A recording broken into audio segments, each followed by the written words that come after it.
Mwanamke anaweza akafanya maamuzi ya kuisambaratisha familia yake kwa ajili ya furaha yake binafsi, lakini mwanaume yeye huwa anaisambaratisha furaha yake kwa ajili ya familia yake. Mwanaume, wewe unaweza kuwa baba bora sana kwenye familia yako. Unaweza kuwa unaihudumia familia yako kikamilifu, unahakikisha mahitaji yote yanapatikana, unahudumia familia yako kwa kila namna, kwa kadri uwezavyo, lakini mke akaja kuisambaratisha hiyo familia kwa sababu ya furaha yake binafsi. Hiki ni kitu ambacho huwa kinawaumiza sana watu wengi. Hiki ni kitu ambacho kinatokea kwenye familia nyingi, na kuna watu leo hii wako kwenye hizo familia, wake zao wanang'ang'ana kusambaratisha familia kwa sababu ya furaha zao binafsi, na wanaume wamekubali wapoteze furaha zao kwa ajili ya kupambania familia ibaki. Hili ni jambo baya sana na linaloumiza. Wewe mwanaume ni provider mzuri kwenye familia yako, kwa hiyo unahitaji pesa. Mara nyingi sana mwanaume anayeprovide sana kwenye familia yake lazima anakuwa mpambanaji sana. Sasa kuna baadhi ya wanaume maisha yao ya upambanaji yanapelekea kukosekana kwa muda wa kukaa na mke kwa muda mrefu. Yaani unakuta mme yuko busy anatafuta pesa, anafanya nini, lakini mke anaweza kumsaliti mume kwa sababu tu amekosa muda, na akaamua kuivunja familia yake ili aende akaenjoy. Huyu mwanaume mwenye muda ana nguvu ya kusambaratisha familia ambayo mume anaweza kuhudumia. Yaani akili za wanawake ni za kitofauti sana. Ana mwanaume huyu ambaye ana provide kila kitu kwenye familia, anatimiza mahitaji yote kwenye familia, anatimiza, lakini pia ana huyu ambaye yeye anampa muda mwingi kumtafuta, kumchatisha, kumbembeleza, kumuita baby, kufanya nini. Kwa hiyo mwanamke anaweza kaamua kuvunja familia ambayo iko imara, familia ambayo ina baba mwenye maono, kisha aende kuwa na mwanaume mwenye muda. Hivi vitu vinafanyika sana kwenye jamii zetu, lakini watu huwa hawasemi. Sijui kama unanielewa. Na hapa ninapozungumza, kuna wanaume sasa hivi wamezisambaratisha furaha zao mazima kwa ajili ya kupambania familia ziendelee kubaki. Na hili ndiyo jambo ambalo limenifanya nizungumze. Mwanaume, utaendelea kuteseka hapa ulipo mpaka siku utakapojua kuishi kwenye ukweli. Sijui kama unanielewa. Nimekuwa nikitafutwa na wanaume wengi sana. Mtu anakwambia, dada, mimi mke wangu ameshanifanyia mambo mengi sana, kiasi kwamba hapa nipo kwa ajili ya watoto, napiga hesabu za watoto, nafikiria kesho ya watoto. Kitu ambacho wanawake wengi kwenye jamii wamekuwa hawakisemi. Wanawake wengi sana huwa wanajisifia kwamba wao ndio watu ambao huwa wanajali future za watoto, lakini sio kweli. Ni wanaume wengi sana ambao wamewahi kunitafuta na kuniambia kwamba, dada, sasa hivi mimi niko kwenye ndoa na mke wangu kwa sababu tu ya watoto wangu, nikiangalia watoto wangu nitafanya nini. Lakini kuna baadhi waliweza kujitoa kwenye huu uongo, wakaamua tu kutafuta maisha yao mengine, kwa sababu waliona mwisho wa siku furaha hakuna kabisa, na kile wanachokipambania hakiwezi kukaa vizuri. Mwanaume, omba sana hiki ninachokiongea hapa kisikukute. Omba sana mwanamke wako asiamue kusambaratisha familia kwa ajili ya furaha yake. Atakuonyesha upande wake wa pili ambao hautakuja kuusahau. Mwanamke wako anaweza akakubadilikia to the maximum mpaka ukamshangaa, mpaka ukaanza kujiuliza, labda mke wangu amerogwa. Mabadiliko yake yatakuwa ya kiwango cha juu kiasi kwamba hata wewe hutoamini kuona mwanamke wako amefikia hapo. Mwanaume, mimi nakwambia ukweli, omba. Mwanamke asianze kuisambaratisha familia kwa ajili ya furaha yake binafsi. Yaani mwanamke anaweza kufanya chochote kile pasipo kufikiria matokeo, pasipo kufikiria kesho, pasipo kuwaza future ya watoto. Yeye akishaanza tu kuingia kwenye mstari fulani ambao anaamini yuko sahihi, hakuna rangi utaacha kuona. Mwanaume yeyote ambaye unajijua kabisa umesha sambaratisha furaha yako kwa ajili ya familia, kuwa makini sana na mahali ambapo umeisambaratishia furaha yako. Mimi naelewa wanaume wote wale wa baba bora wote wale waisha sambaratisha furaha zao kwa ajili ya familia. Ni watu ambao wanajitoa kwenye familia kikamilifu. Ni watu ambao wanateseka kuwaza mambo mbalimbali katika familia. Mwanamke yeyote yule ambaye una mume ambaye unamwona ana provide, ambaye unamwona anafanya maendeleo, ambaye unamwona anafanya mambo mbalimbali, kaa ukijua kabisa huyo mwanaume alishaisambaratisha furaha yake kwa ajili ya familia. Kwa hiyo kama mnaishi vizuri, wewe ndio wa pekee ambaye unaweza kuwa unampa furaha na faraja mara kwa mara. Lakini kuna baadhi ya wanaume wamezisambaratisha furaha zao kwa ajili ya watu ambao hawawezi kuwepo kwenye maisha yao. Na hapa ninazungumza na ninyi wanaume ambao mko kwenye ndoa na wanawake ambao mnaishi nao tu kwa sababu mnavumilia kisa mna watoto.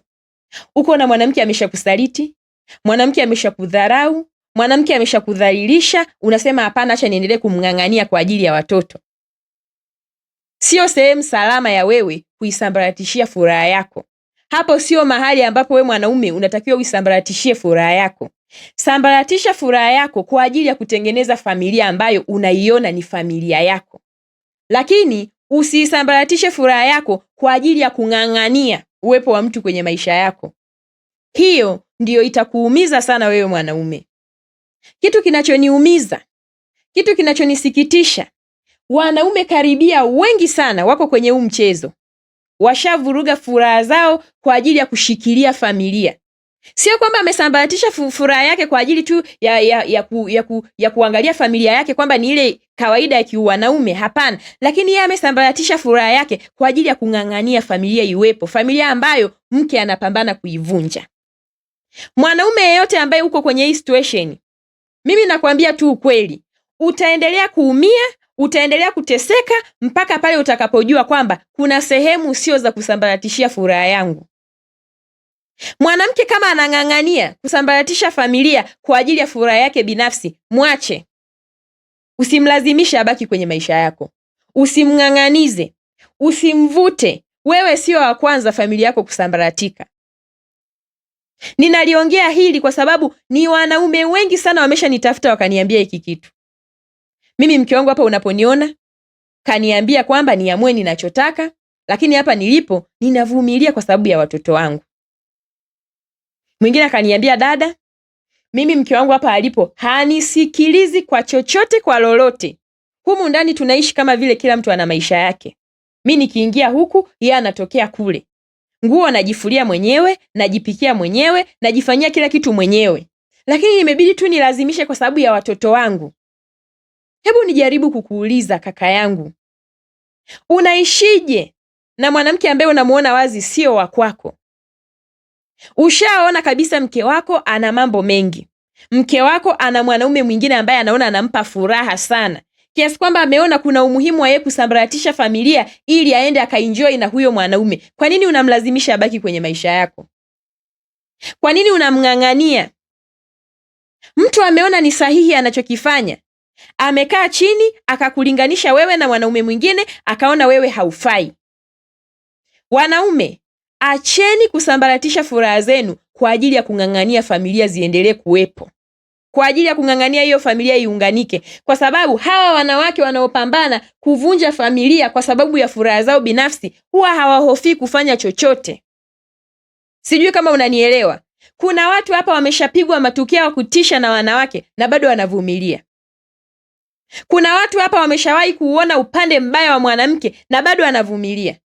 Kuna mtu hapa alipo anadharaulika na mke wake na bado anavumilia kwa sababu watoto watasema nini? Mimi sidhani kama wewe kukaa sehemu hiyo kutakuheshimisha kwa watoto wako. Mimi nachojua watoto wako watakuja tu kukamate ujinga. Au wakati mwingine hao watoto ambao unawapambania leo hii, ambao wanakusababisha wewe unaing'ang'ania hiyo familia, unamng'ang'ania huyo mke anayekuumiza, kesho wao wenyewe wasione thamani yako. Niamini mimi, haya mambo yanatokea kwa wanaume wengi sana, wanakuja kuanza kuteseka, wanakuja kuanza kuumia. Mwanaume, sambaratisha furaha yako kwa ajili ya familia ambayo ipo. Familia ambayo inatambua thamani yako, familia ambayo inatambua umuhimu wako, familia ambayo inatambua nafasi yako. Lakini ukishaanza kuwa na mke ambaye amekuingiza kwenye mchezo, wewe unapambana kujenga familia, yeye anapambana kuvunja, kaka yangu, utapoteza muda wako, utapoteza nguvu zako, utajiingiza kwenye uraibu wa pombe, utachanganyikiwa na huyo mwanamke.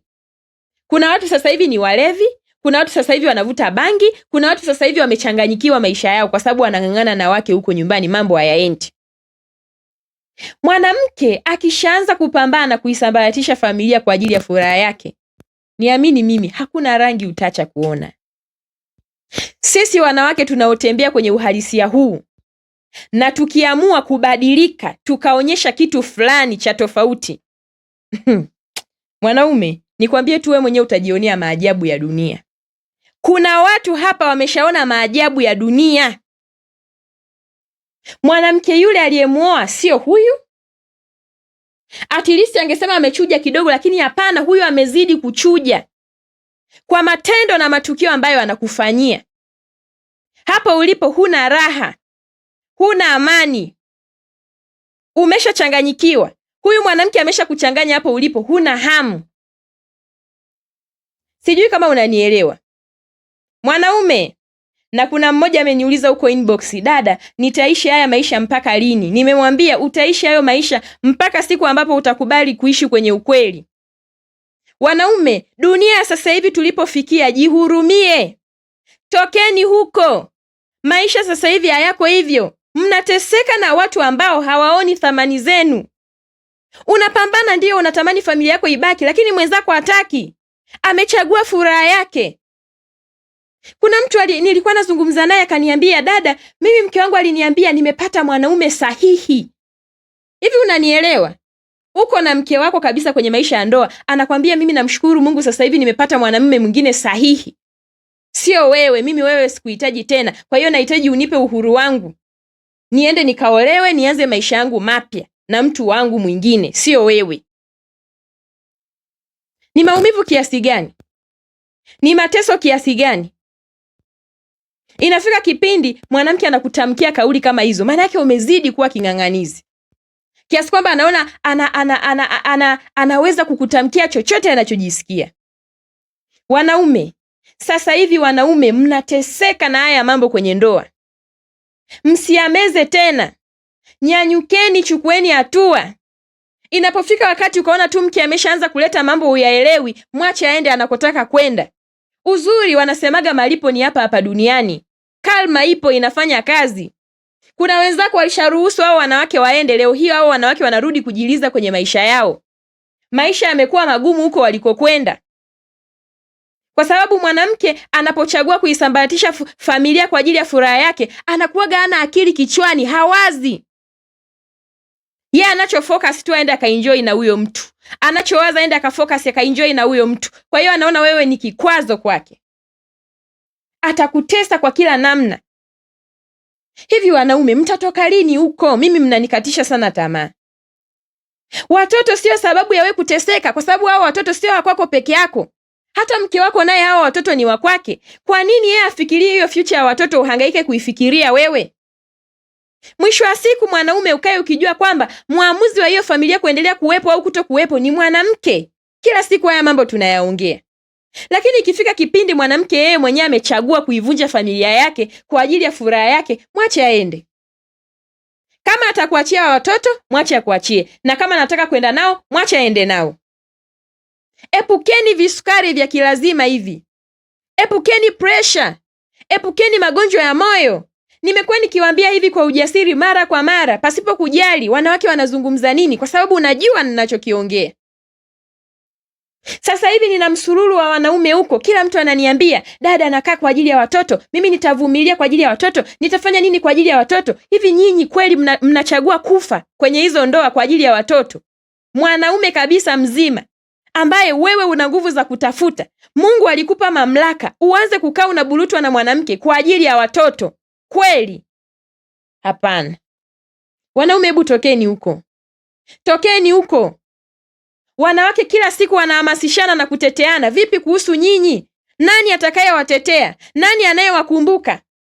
Ndio kama hivi, hata mkipata mtu ambaye anazungumzia mambo hayo ya kijamii kuhusu wanaume pia mnayoyapitia, mnaona watu wanaataki, kwa sababu ni vitu ambavyo havisemwi mara kwa mara. Kwa sababu nyinyi mnaonekana sio binadamu. Kwa sababu nyinyi mnaonekana hamna haki ya kuishi maisha mazuri. Kwa sababu nyinyi inaonekana nyinyi hampitii changamoto yoyote ile. Jaribuni kuangalia jamii inawachukulieje. Hata ukiamua kupoteza furaha yako yote kwa ajili ya kuing'ang'ania hiyo familia, utapata faida gani?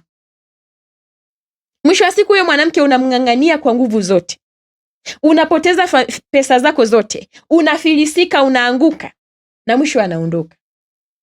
Kila unachokijua wewe utafanya kwa ajili ya huyo mwanamke, na mwisho wa siku ataondoka. Kaka zangu, tokeni kwenye vivuli, ishini kwenye uhalisia wenu.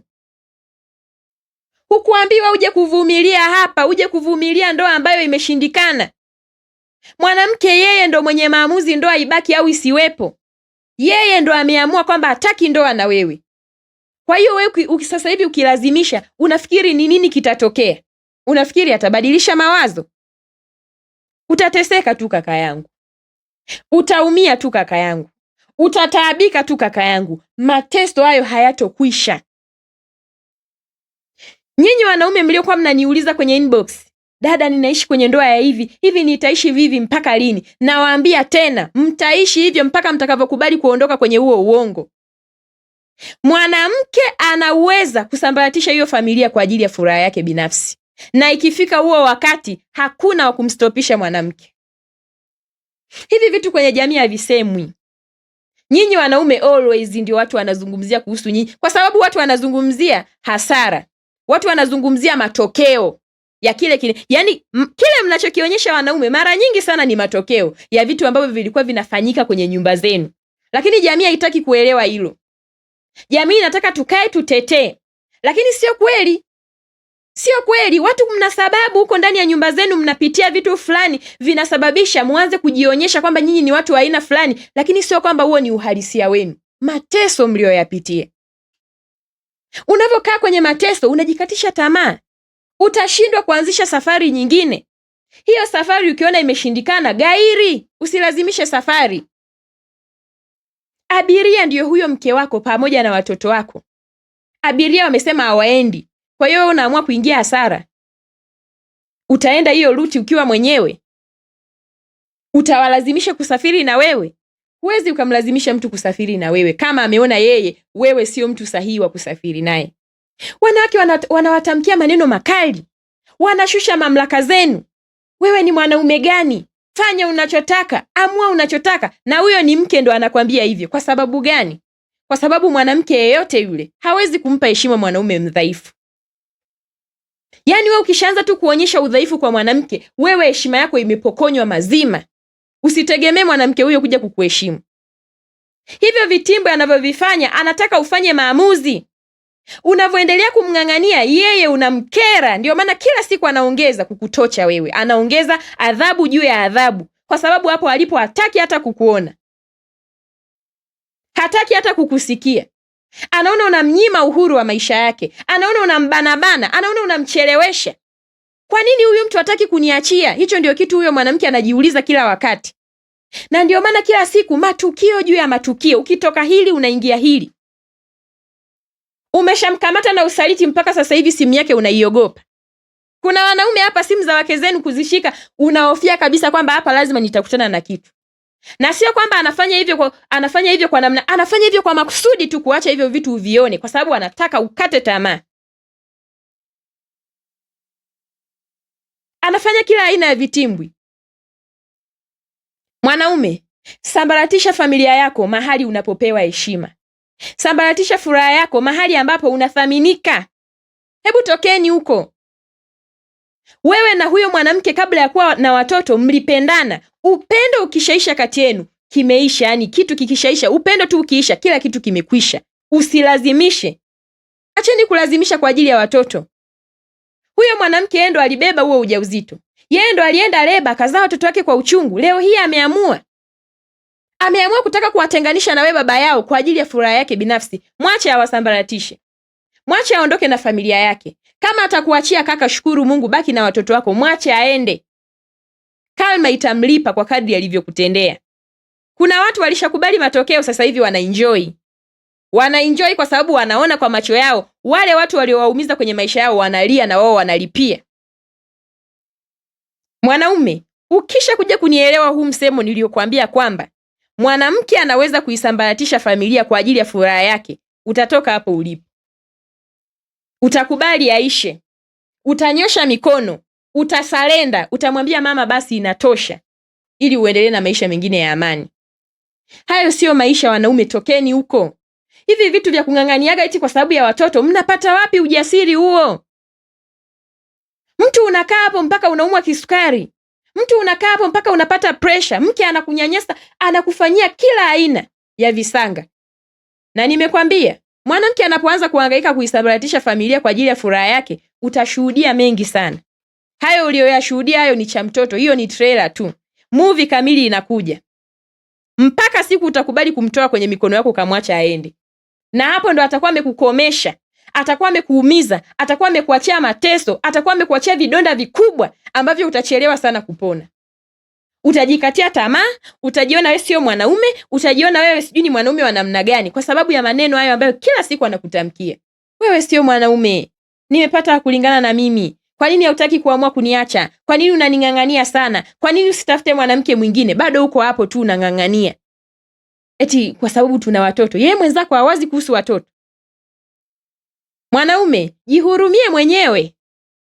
Hebu niangalieni mimi ambaye kila siku ninafanya kazi ya kuzungumza hayo mambo kwenye upande huu wa jamii, namna ninavyochukiwa na watu. Watu hawataki huu kweli. Watu wanataka tuendelee kuishi kwenye uongo. Tuendelee kuishi kwenye zile zama za kusema wanaume ni wakatili, wanaume ni nini, ila tusiseme sababu. Tusiseme sababu za nyinyi kubadilika. Hivi mwisho wa siku mtu umekaa kwenye maumivu ya namna hii, utarikava vipi uje kuwa mwanaume wa kawaida wewe? Hivi unajua namna unavyozidi kukaa kwenye mateso utachelewa kuheal. Kuna wanaume wengine wanaishaga kwenye ulevi kabisa, hata kuamka hawezi. Yeye akiamka anawaza pombe, pombe na yeye. Pombe, pombe na yeye. Lakini hakuwa hivyo. Alichanganyikiwa kwa ajili ya mwanamke. Hawa wanawake hawa ni mtego kwenu wanaume. Watawamalizeni kama mnajiendekeza. Wanawake hawa nao hawa ukiwaendekeza hawa utakufa, muache mwanamke huyo. Utakufa na kuhakikishia. Sijui kama unanielewa. Wanaume, tokeni huko. Sijui kama unanielewa. Mke wako naye ni mzazi. Mke wako naye anajua kuhusu watoto. Kwa hiyo wewe sio wa pekee kwenye hiyo familia. Huyo mtoto ukupata naye wewe peke yako. Wote hao watoto ni wa kwenu. Kwa hiyo kama mtu ameamua, amekaa chini akaona kabisa ninatakiwa nivunje familia kwa ajili ya kwenda kuenjoy na mtu mwingine, mwacha aende. Mwanaume, kwa nini ung'ang'anie? Kwa nini unang'ang'ania huo moto unaokuunguza? Ni faida gani unayoipata? Hakuna mtu anaweza kung'ang'ania kukaa kwenye moto unaomuunguza. Tokeni huko. Amkeni, ondokeni. Mnapambana na mwisho wa siku hao watoto wanakuja kuishia kuwadharau tu. Mnakuja kuonekana ni useless kabisa. Mnakuja kuonekana ni wajinga.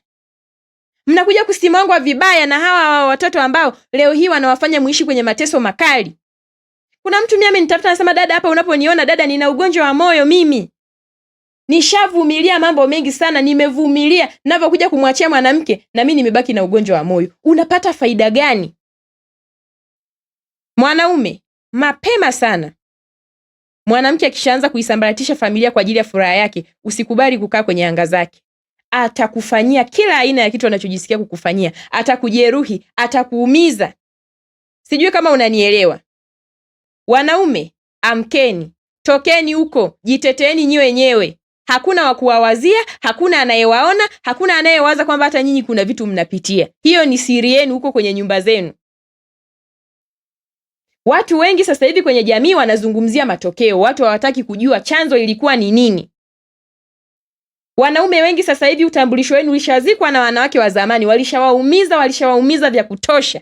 Hapo ulipo huoni tena haja ya kupenda. Unaogopa maumivu uliyoyapitia. Usikae mahali panapokuumiza kwa muda mrefu. Utachelewa kurecover.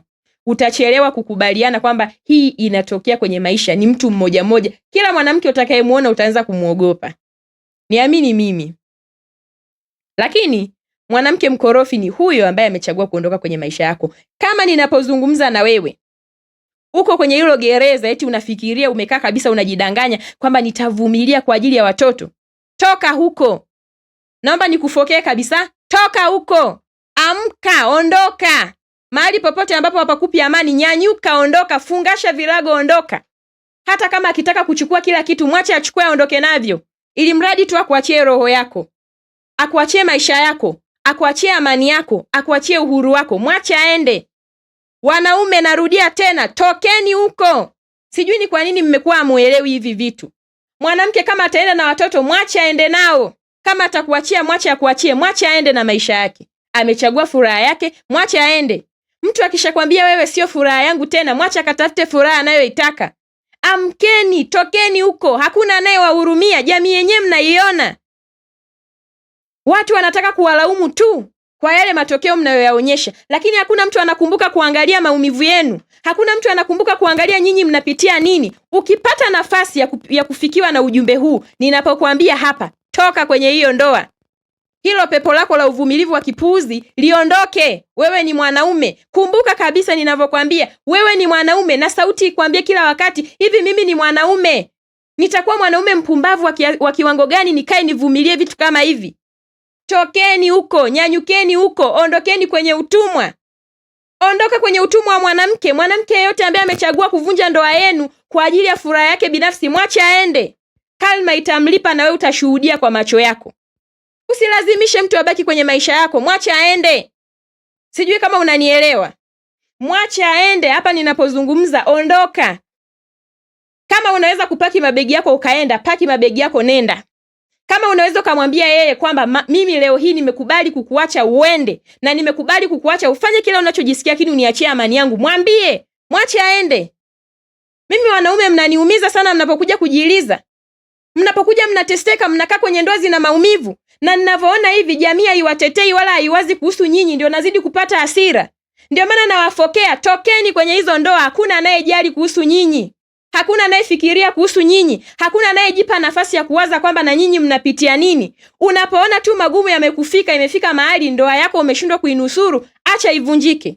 Kwa sababu mwanamke ameamua. Nimeamua niwafokee kidogo, labda muamke kwenye huo usingizi. Tokeni huko. Hakuna anayejali kuhusu nyinyi, na hao watoto wanawapambania, kesho pengine wasikupe hiyo heshima unayoifikiria. Kesho pengine wasione hiyo thamani yako unayoiwazia. Kesho pengine wasione hiyo maana yako. Wewe unajiona una maana sana kwao, lakini mwisho wa siku watakuja kukuonyesha wewe ni useless na utakuja kuumia. Wanaume, narudia kwa mara nyingine, tokeni kwenye hizo ndoa za maumivu. Tokeni hapo mahali ambapo mnaishi kwa ajili ya watoto. Tokeni, mkimbie hivyo visukari, kimbieni hizo pressure, kimbieni hayo magonjwa ya moyo. Mtakufa, hao wanawake mtawaacha. Na hakuna yeyote atakayejua kwamba umekufa kwa ajili ya mwanamke. Tokeni kwenye utumwa huo. Amkeni. Mimi nawaambia, msipojitetea nyinyi wenyewe na nafsi zenu, mtajua wenyewe, mtafia hizo ndoa, mtatesekea hizo ndoa, na hakuna anayejali kuhusu nyinyi. Mwanaume, naongea kwa mara nyingine tena, tokeni kwenye hizo ndoa.